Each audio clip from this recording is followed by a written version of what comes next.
So let's jump a little bit forward. You've done an assortment of different works over the years. You've done the OST for The Last Goddess, which is actually I believe that was the first video of yours that I came across, and I was like, my ears just perked up as soon as I heard it. It reminded me of a lot of the games that I played on like SNES and Sega Genesis from that era.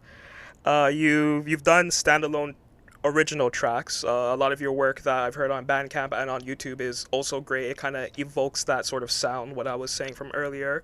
You've done remixes and covers for games from eras gone.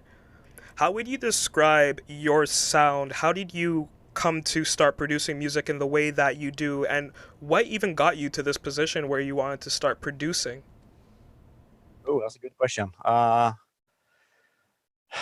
That's kind of hard to describe because kind of evolved. I've done a lot of. I started early off with just one keyboard, with the sequencer and everything in it, like the old Technics KN1000, KN2000s, which were more or less like dance, or I don't know. You guys don't have this phenomenon over there, but we have this phenomenon here in Scandinavia with kind of like well, people go out to dance and you have a one-man band playing, one guy playing everything.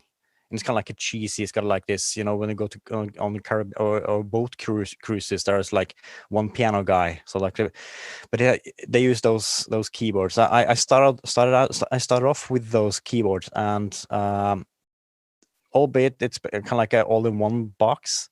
It has a very limited sound. So it you can hear on my early compositions back in from 1990, well, 3 and onwards. It's very much color from that era and the limited palette that we have had then.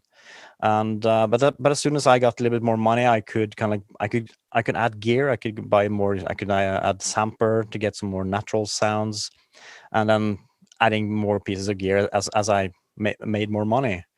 And and I think my sound developed a little bit. When you try to copy the sound or the styles that are around you at the time. So in the 90s, I I guess I tried to do, when we moved into the 2000s, what kind of it everything became a little bit more EDM. Everything had to be like four on the floor, kick drums, trance sounds and stuff like that. But I never kind of like fully grasped the soundscapes that was present at the time, because I kind of like I felt stuck with a little bit more of the 80s. I always liked the happy synth pop vibes from the 80s, more or less. But it's also been infused by the what I like to call the LA fusion and West Coast sound of the California. All the jazz rock bands, Spyro Gyra, Rippingtons, Al Jarreau, Steps Ahead, stuff like that. Mesa Forte from Iceland, with the garden party sound. So I feel my sound has embraced the happy synth pop stuff from the 80s, and then embellished it in the sound and producing factors, or the way to produce stuff in the LA West Coast studios of the 90s. And it kind of I think it started to define itself very much when I started to work with the 8-bit guy in 2016, when I sent him a few of my songs because he was in need of background music to be used on his videos without being without having copyright strikes, right? So, and he was kind of fed up of the with the basic the YouTube library, because it was a little bit limited at the time. It's grown, it's better now, but still. So I sent him a lot of stuff, and he liked it, and then he started using my music.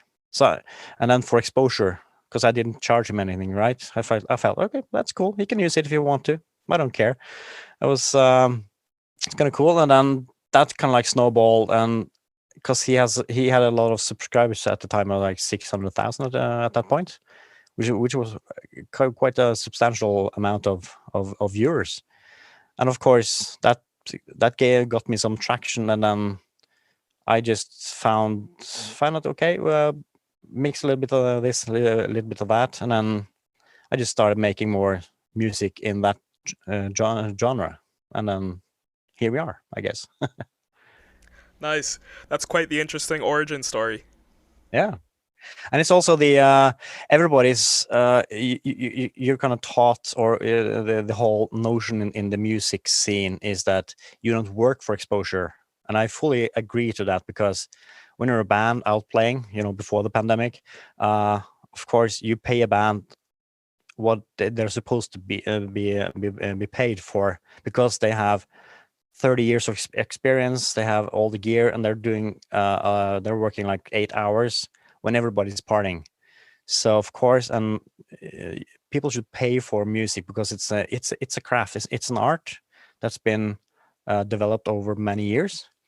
But at the same time, I think people shouldn't be too discouraged or too afraid to do exposure if you have the right opportunity like that. Because I could just send my music all around the internet, and I kind of do that. I let people use my music as long as they credit my music, and then preferably also add links in the description. But my music can be used on YouTube if they want to. Just credit. And if you do that, you can actually get a little bit more traction. Maybe you can get heard. At least when you do what we do, then, and we're not big superstars. We're not Billie Eilish, or the big listings on Spotify, but still there's something to be had there. So yeah. Nice. Wow. That's a very interesting perspective. I've heard other musicians say parallels to what you said, but the way you broke it down, it does make sense. And at the end of the day, like as musicians, we want to get our music out there for as many people to hear as possible, right? And you never know the opportunities that can come. And it's really difficult today, because there's so many musicians out there, so many, because it's very good that people can that everybody has the ability and the means to do music these days, as opposed to 34 years ago, when making music and being heard meant that you had to have a huge backing apparatus. You had to have a management that could pay for you and kind of vouch for you to go into the studio and then make a record, and you had to involve a lot of people just to get it done. There may be some good things about that, because you can kind of like wean out the ones that are probably not so suitable for making music, because now we have this situation that everybody can do it, and also the threshold has been so low that it's so oversaturated, so it's really hard to get noticed out there, because it's just a cacophony of noise that, hey, look at me, check my music, and people get fed up. And I also feel the same.